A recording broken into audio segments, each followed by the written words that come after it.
Hello, my name is Alex Iles and welcome to Mile Castle 39. When Hadrian's Wall was constructed, it was originally designed that the wall would only have mile castles to defend it. And these mile castles were supposed to be small little garrisons with troops inside them so the Romans could project their power either to the north or into the south. But when Emperor Hadrian came up to northern Britain, he decided that wasn't grand enough. And so he decided to add forts into the construction of the wall. But the mile castles were retained, and so every Roman mile there was a mile castle. These would have a small garrison of between 8 and maybe 38 troops inside of them, and they were designed to keep an eye on what was going on locally.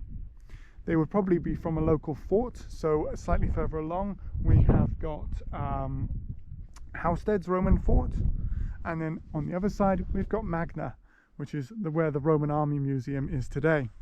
So troops from one of those two would have probably stationed this mile castle. Inside here you would have had a barrack block where the soldiers would have lived, and then a stables where they would have horses so they could quickly send out messages if they ever got in trouble.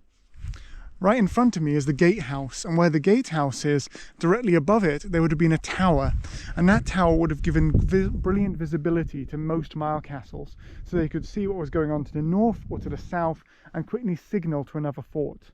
But here at Mile Castle 39, you'll notice that this wasn't really possible, because you've got a hill on either side, or ridges, where the steel rig is. Now where these are, it means that any signals from this mile castle would have been very hard to see, and so the turrets actually from Mile Castle 39 provided most of the visibility, and they're up on the ridges on either side. And so because of that, they would be able to signal and provide the local forts with information if this area was ever attacked. The mile castles obviously changed over time. There was different needs over the period of the Roman Empire, and they were changed and adapted. And actually here you can see one of the adaptations. During the 4th century, half of the gateway right here was bricked up, and you can also see that on the other side as well. And when it was bricked up, it was so that there would be a narrower entrance, either for defense or because the garrison size was reduced inside of Mile Castle 39. Another feature about Mile Castle 39 that I absolutely love, and I'll just show up now to you, is the fact that if we come over here, obviously to the left and to the right of me you can see the remains of the structures.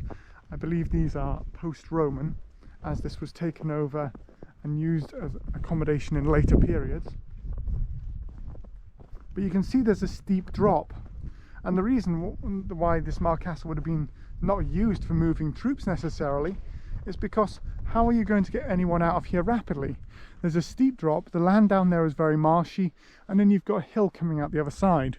So unlike other mile castles, this probably wasn't used as a custom post, it wasn't used to move troops north or south, but because of the fact that it was one Roman mile away from the other mile castle, it had to be constructed here. And it's a wonderful example of how the Roman military functioned. Because every 1 Roman mile there had to be a mile castle. This was 1 Roman mile from where the last one was, and so you had to build it here.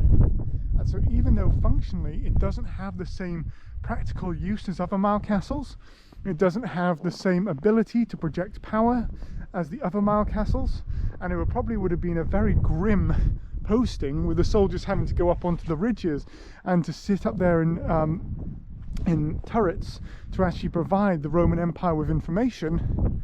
It still was built here, it still functioned here, and it was still a vital part of Hadrian's wall because of the fact the soldiers lived here while they went up onto the turrets.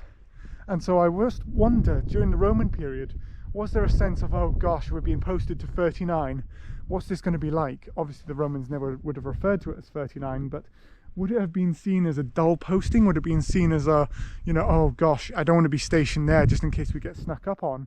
Or would it be seen as a bit of a soft posting, oh, we don't have to pay as much attention as other guys because of the fact that it's a bit of a naff placement or a bad placement on the landscape?